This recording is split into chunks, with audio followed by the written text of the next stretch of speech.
Assalamu alaykum wa rahmatullah. Avez-vous entendu parler du grand génie de son époque, l'imam al-Shafi'i? Savez-vous qu'aujourd'hui, il y a encore des millions de musulmans qui profitent de ses connaissances et de sa compréhension de la religion? Il a été à l'origine d'une des plus grandes écoles musulmanes, école juridique, école de pensée, qu'on appelle l'école shafi'ite. L'imam al-Shafi'i est né en l'an 150 de l'Hégire, qui correspond à l'année du décès du grand imam Abu Hanifa, dont j'ai présenté la vie et l'œuvre dans une précédente vidéo.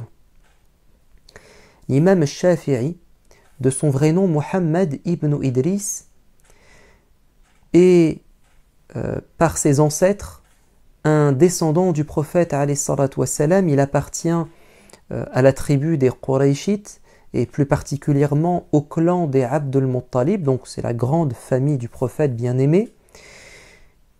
Il a des parents qui ont grandi et ont vécu à Médine, mais à cause des conditions difficiles, ils vont quitter la ville de Médine pour se rendre en Palestine et s'installer à Gaza. Et c'est donc dans cette ville que le petit Muhammad ibn Idris va voir le jour. Il est donc palestinien de naissance. Très vite, le père décède et la mère va devoir s'occuper seule de son enfant. C'est une épreuve qui n'est pas facile, qui demande beaucoup de patience et beaucoup d'affection, parce que si on ne veut pas que son enfant souffre de la disparition du père, il faut le remplacer au niveau de l'amour dont a besoin un enfant. C'est ce que fera de manière admirable sa maman, au point où Shafi'i va grandir équilibré. Il va même devenir un génie, parce qu'il a reçu beaucoup d'amour, parce qu'il avait une maman très intelligente, et une mère qui va le pousser à acquérir la connaissance, la science. Pour preuve, à l'âge de 7 ans, il connaît le Coran par cœur. Sa mère était là derrière lui pour le pousser à apprendre le Coran. C'est donc déjà un très bon départ de connaître le Coran aussi jeune, et ça nous prédestine évidemment à continuer dans ce chemin de la religion. Alors, la mère va vite comprendre que seule, ça allait être très compliqué de s'occuper de son enfant. Alors elle va dire à son fils, il est temps de rentrer sur la terre de nos ancêtres, dans la ville où a vécu le prophète de l'islam, et elle va rentrer à Médine, auprès de sa belle famille. Et donc, elle va être soutenue, entourée, et le petit Muhammad également, par leur famille. Elle va l'inscrire au cours d'apprentissage de la religion, mais comme elle n'avait pas les moyens, elle va demander au professeur d'être compréhensif et de ne pas lui demander pour l'instant de payer les études de son fils, que le professeur va accepter. Et un jour, le professeur s'est absenté ou s'est retardé, et lorsqu'il va arriver dans la salle de classe, dans la mosquée, il remarque que le petit Muhammad est en train d'enseigner aux élèves. Il a remplacé son professeur, et ça prouve qu'on a affaire à un petit génie, qui est sûr de lui, qui a confiance en lui, et qui a des connaissances et qui veut les transmettre. Et il dit à la maman, « Je ne vais rien te demander, tu peux garder ton argent, car je me sens dans l'obligation, c'est un devoir pour moi, que d'aider ce jeune enfant à être un savant, car il a un très haut potentiel et ça sera un très grand homme, il a de l'avenir, c'est donc un honneur pour moi. » Et l'imam Shafi'i nous rapporte ce témoignage, il dit « Pendant que je lisais le manuel, j'écoutais le professeur dicter à un élève un verset du Coran, que j'apprenais aussitôt. C'est ainsi que je réussissais à mémoriser l'ensemble de ce qui avait été récité par chacun de mes camarades à la fin de la séance. Le professeur a donc annoncé un jour à ma mère « Il ne convient pas que je prenne quoi que ce soit sur ton enseignement, mon fils. Donc, l'imam al-Shafi'i se distingue par une mémoire exceptionnelle. Il suffit d'entendre quelque chose pour le retenir, il suffit même pour lui de voir un écrit pour le mémoriser. Il avait une mémoire photographique. Et un jour, alors qu'il était étudiant, il a remarqué qu'il n'arrivait pas à retenir aussi facilement qu'avant. Sa mémoire avait diminué. Et il est parti se plaindre auprès de son maître, Waki', en lui disant « Que se passe-t-il » Et voici ce qu'a dit Waki'. L'imam Shafi'i nous rapporte la réponse de son maître. « Je me suis plaint à Waki' de la faiblesse de ma mémoire, aussi il m'a conseillé de m'écarter des péchés. Il m'a informé que la connaissance est un cadeau de Dieu, et qu'un tel cadeau ne peut être offert à celui qui désobéit ou à celui qui se livre au péché. » Évidemment, quand on a du mal à apprendre, il peut y avoir beaucoup de facteurs, de la paresse, on ne fait pas assez d'efforts, ou bien un manque de concentration, on n'est pas dans de bonnes conditions, ou bien un manque de méthodologie, parce qu'il y a des techniques de mémorisation, ou bien parfois, comme dans le cas de la connaissance religieuse, c'est parce que on désobéit à Dieu et Dieu ne veut pas nous faciliter ou ne veut pas nous faire ce cadeau d'apprendre sa religion, le Coran par exemple. Parce que la religion doit être donnée à quelqu'un qui le mérite. L'imam Shafi'i, dans son parcours, va acquérir énormément de disciplines, beaucoup de connaissances dans des domaines très divers et variés. Et c'est ce qui va lui conférer, lui donner une ouverture d'esprit et une culture générale énorme. Il le savait parce que Al-Shafi'i visait l'excellence. Il voulait être un génie. Il voulait révolutionner les connaissances de son époque. Et quand on a de telles prétentions, une telle ambition, on ne peut pas se suffire simplement de se spécialiser dans un domaine, que dans le Coran, ou que dans la vie du prophète, alayhi salatu wassalam, par exemple. Il faut être capable d'avoir une très large connaissance des domaines et aussi une profonde connaissance des domaines qu'on va étudier. C'est comme ça qu'on devient un génie.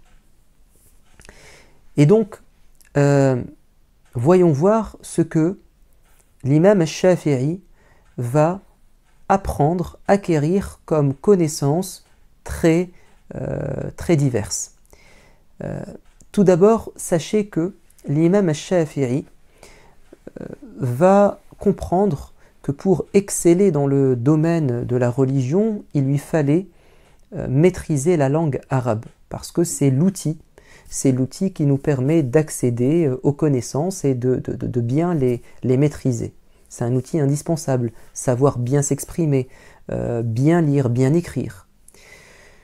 Il dit « Je suis sorti de la Mecque et je suis parti vivre chez les Hudayl ». C'est la tribu arabe qui vivait dans le désert, une tribu nomade, bédouine, qui avait la meilleure maîtrise de la langue arabe. Pourquoi ?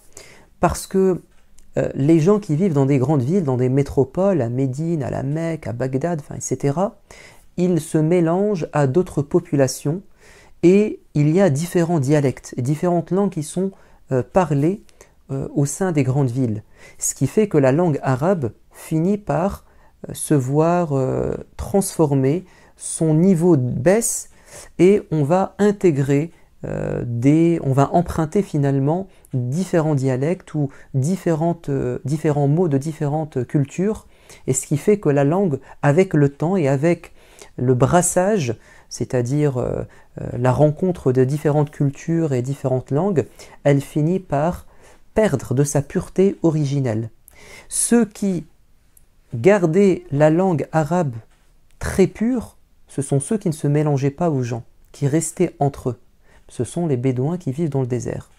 Et donc l'imam Shafi'i va aller s'abreuver à la source de la langue arabe dans cette tribu. Donc il nous dit, et il avait à peu près une dizaine d'années, et il va passer une dizaine d'années aussi, 10 ans, dans ces tribus pour maîtriser la langue arabe et aussi d'autres connaissances. Il dit « J'y ai appris sa langue et ses traditions. Je me déplaçais avec eux lors de leur voyage, je m'installais avec eux lors de leur campement, leur halte. Hudayl était la tribu la plus éloquente des Arabes, qui s'exprimait le plus clairement. Lorsque je suis enfin revenu à la Mecque, je parlais sa langue, ses poèmes et racontais ses nouvelles, c'est-à-dire son histoire. » Alors, qu'est-ce qu'il a acquis comme art et savoir qui n'est pas que religieux? Il a maîtrisé l'art du tir à l'arc. L'imam Shafi'i était un expert qui ne ratait pratiquement jamais sa cible. Il dit à ce propos « Ma préoccupation allait vers deux choses, le tir à l'arc et la science. Et j'excellais au tir au point d'atteindre la cible 10 fois sur 10. » Donc il ratait jamais sa cible.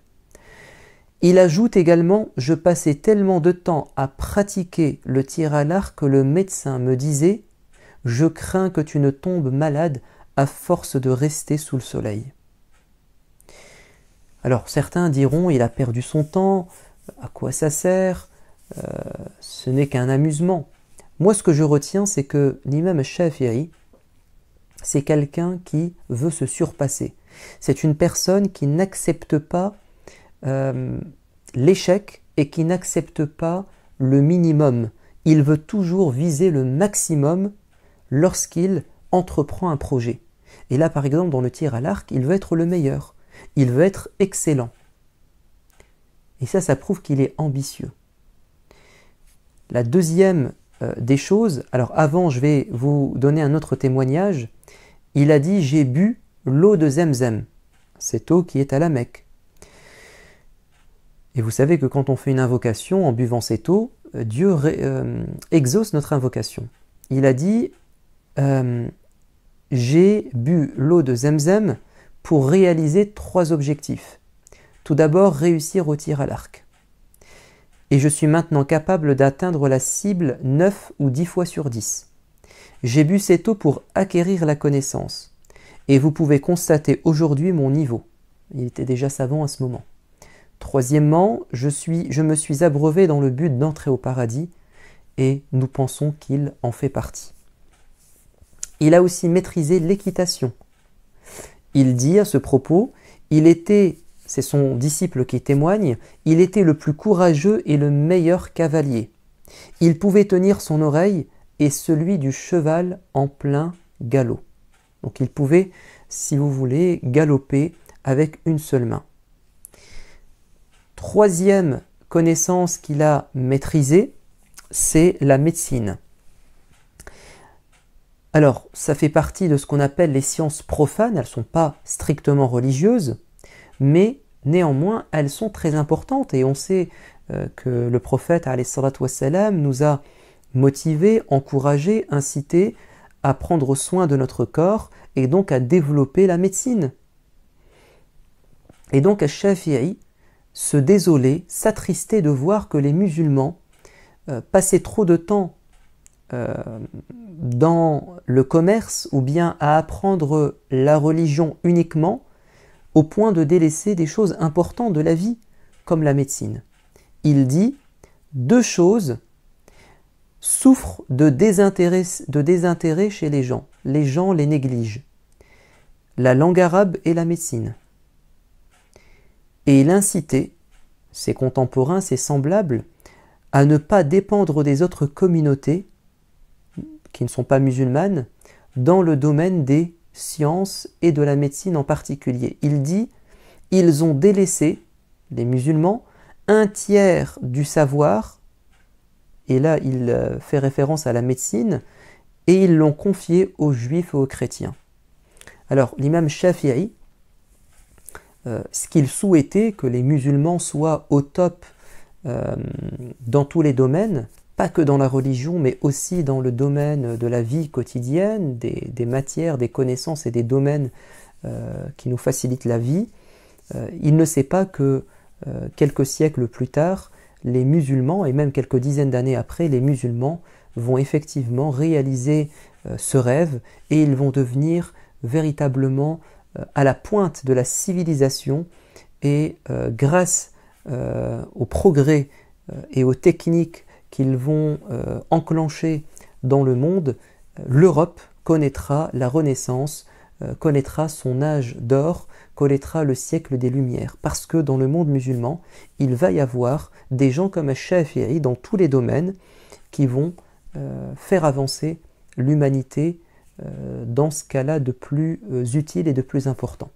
Alors, l'imam Ash-Shafi'i va rencontrer des médecins, des grands médecins à son époque, notamment quand il se rendra en Égypte, il va rencontrer un grand médecin et ce grand médecin va dire « J'ai entendu parler d'un brillant médecin qui vient d'arriver en Égypte, il s'agit de Shafi'i, j'ai voulu lui rendre visite. » Et quand je me suis assis, nous avons discuté, échangé dans le domaine de la médecine et j'ai été impressionné par ses connaissances en médecine, alors qu'il était un savant religieux.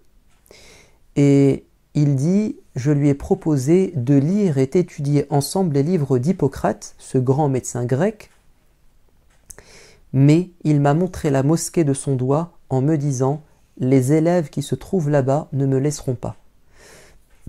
Parce que je me suis spécialisé dans la religion, même si je maîtrise d'autres disciplines, j'ai maintenant des étudiants qui ont besoin que je leur enseigne la religion. Et quand il a rencontré le calife Haroun al-Rachid, qui aimait beaucoup les sciences, il lui a dit « Oh, Ash-Shafi'i, j'ai entendu dire que tu prenais ton petit déjeuner très tôt le matin. Peux-tu m'en indiquer les raisons ?» Il a dit « Parce que le matin, l'air est plus frais, l'eau est plus fraîche, il y a moins de mouches, et puis je peux prendre mon petit déjeuner tranquillement, sans avoir quelqu'un pour me déranger, et sans que moi-même je sois poussé à manger le petit déjeuner des autres. Comme ça, je mange ce que moi, ce dont j'ai besoin, j'ai mon propre régime alimentaire. » Et donc on voit bien qu'il avait une hygiène de vie qui est inspirée de ses connaissances médicales. Il a aussi maîtrisé l'astronomie. Son petit-fils nous dit « Ash-Shafi'i a étudié les étoiles, c'est-à-dire l'astronomie, lorsqu'il était jeune. Et tout ce qu'il étudiait, il le comprenait parfaitement et l'apprenait par cœur. » Également la généalogie. C'est la science qui nous permet de remonter dans le passé des gens, de connaître la composition de leur famille, leurs ancêtres, leur histoire. Et ça, il a maîtrisé, cette science, quand il était dans le désert auprès de la tribu de Hudayl. Et le grand spécialiste de la généalogie, à son époque, c'était Ibn Hisham, qui d'ailleurs a écrit une biographie du prophète alayhi salatu wassalam que nous avons encore aujourd'hui. Et lorsqu'ils se sont rencontrés en Égypte, ils ont échangé dans ce domaine, la généalogie, en s'intéressant aux ancêtres, à l'arbre généalogique des Arabes. Et Ibn Hisham a dit nous nous sommes fait concurrence et comparé nos connaissances dans le domaine de la généalogie des Arabes hommes et on était sur un même pied d'égalité. On était ex aequo. Mais lorsqu'on s'est intéressé à la généalogie des femmes, il m'a dépassé et surpassé. Et Ibn Hisham va dire je ne savais pas que Dieu avait créé quelqu'un comme lui, tellement il était impressionnant. L'imam Ash-Shafi'i va aussi maîtriser une science qui est assez étrange, qui s'appelle la physiognomonie, ou bien la morphopsychologie, c'est-à-dire que tu peux, en regardant l'apparence d'une personne, découvrir ou deviner son caractère, ses qualités intérieures. Tu regardes son visage, et tu sais si c'est quelqu'un de bon ou de mauvais. Il y avait une science à l'époque qui enseignait ça, et l'imam Shafi'i l'avait acquise. Un jour, alors qu'il était en voyage au Yémen, il s'est arrêté à demander hospitalité à une personne. Et cette personne, il nous dit, Shafi'i, elle avait un front très large, des yeux bleus, et elle était imberbe, sans barbe. Et il a dit, quand je l'ai vue, j'ai vu la noirceur de son âme, c'est-à-dire ses traits de visage traduisaient des vices. Mais, à ma grande surprise, il m'a accueilli avec un large sourire et il m'a fait hospitalité. Il a donné à manger à mon animal, il m'a donné du parfum, il m'a donné à manger, un matelas, tout s'est bien passé. Durant la nuit, il a passé une partie de sa nuit à se dire « mais j'ai perdu mon temps à étudier cette connaissance, aujourd'hui j'ai la preuve que ce n'est pas une science exacte, que c'est faux. Alors je vais devoir jeter tous mes livres. » Mais au matin, avant de partir, il va dire à son hôte qui l'a accueilli « quand tu viendras à la Mecque, demande après moi et je te récompenserai pour ce que tu m'as fait. » Et l'homme va lui dire « attends, tu vas où là? Tu crois partir comme ça? Mais que veux-tu dire ?» Il lui dit « je t'ai donné à manger pour 2 dirhams, je t'ai acheté du parfum pour 3 dirhams, j'ai nourri ton cheval pour 2 dirhams, je t'ai acheté un lit pour un paillasson pour 2 dirhams, et tu m'as causé du désagrément, et tu vas tout me donner tout de suite. » Et là, Shafi'i va lui donner l'argent avec un large sourire, parce qu'il était content de savoir que sa connaissance s'avérait exacte et qu'il n'avait pas perdu son temps. Également, à Shafi'i, ce que nous remarquons, c'est que il était d'un noble caractère, parce qu'il a vécu dans le désert, et quand on est au contact des nomades, et qu'on vit dans un environnement pareil, auprès des animaux, on a une noblesse de caractère. C'était quelqu'un qui avait appris la simplicité, parce que la vie des nomades est une vie simple. C'est quelqu'un qui était hospitalier et généreux, et ainsi étaient les nomades parce qu'ils avaient l'habitude d'accueillir des voyageurs et eux-mêmes aimaient se faire accueillir par des gens puisqu'ils se déplaçaient souvent. Il était courageux, et quand on est dans le désert, on est un combattant valeureux et puis on apprend la vie dure. C'était quelqu'un qui était aussi tendre, oui, parce qu'il était au contact des animaux, de la nature quand il était jeune, et c'est quelqu'un qui était noble, qui avait de très grandes valeurs. Et c'est ainsi qu'on le respectait et qu'on l'admirait. Par exemple, l'un de ses disciples, Rabi' nous dit « Shafi'i était soigneusement vêtu, mais sans tomber dans le luxe. Pas un jour ne passait sans qu'il ne fasse charité. Il faisait des dons même la nuit, surtout pendant le mois du Ramadan. Il n'hésitait pas à rechercher les pauvres et à s'enquérir des faibles. Il dépensait pour sa famille à la manière des commerçants, des gens fortunés. Et c'est en sa compagnie que les plus nobles assemblées se tenaient. » C'était quelqu'un d'incroyable. On a encore beaucoup de choses à découvrir de cet homme. Je vous dis donc pour un prochain épisode, à bientôt. Wassalamu alaikum wa rahmatullah.